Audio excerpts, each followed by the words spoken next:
हाय सांग मैंने आज आम जाइलु कलिंग बुक फेयर को एकाम्र हाट पाखरे एग्जीबिशन पड़िया जोटा पड़ी यहाँ 8 नवेम्बर स्टार्ट होती 17 नवेम्बर जाए चलो मैंने काली ही लास्ट दिन अच्छे ये बहुत प्रकार स्टॉल पड़ी देख पारे आप बहुत पूरा ग्राउंड सारा ही बुक रो स्टॉल पड़ी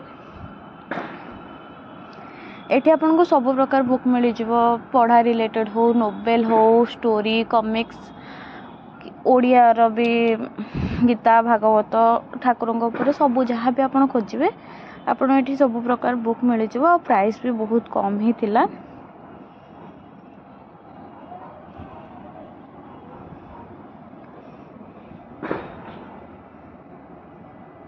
नॉर्मली ओपीएससी एग्जाम हो एसएससी एग्जाम हो तापाई भी बुक थिला हिस्ट्री ज्योग्राफी वर्ड बुक भी थिला इंग्लिश स्पोकन इंग्लिश ग्रामर सब भेराइटी रो बुक थिला।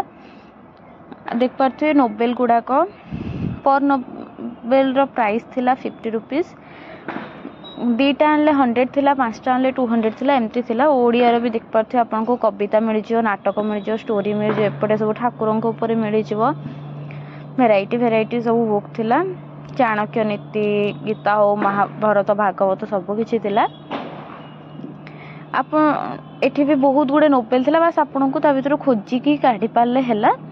प्राइस तो पर 50 100 किछि किछि थिला 50% ऑफ रे थिला बहुत अफोर्डेबल प्राइस रे थिला। तापरे हमें आसिलु टिके फूड कोर्ट जाइतिलु राम मंदिर साइड रे ही जोटा अछि एकाम्र हाट फ्रंट रे से फूड कोर्ट को टिके जाइतिलु।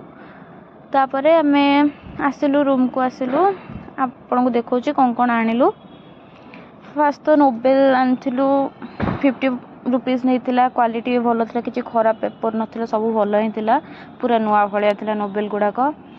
नेक्स्ट एटा गोटे आनथिलु समस्या अनेक समाधान एक एटा 7 टका पड़थिला।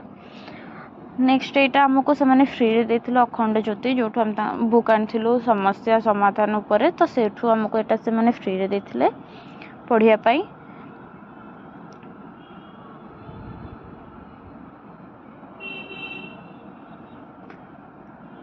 एटा गोटे थिला गायत्री 40 5 टका पड़थिला से माने ही तांको आडो एटा मते सजेस्ट करथिले नवा पाई। एटा भी गोटे नोवेल थिला एटा भी 50 रुपीस थिला तीनटा नोवेल मु टोटल 150 रे आनिछि।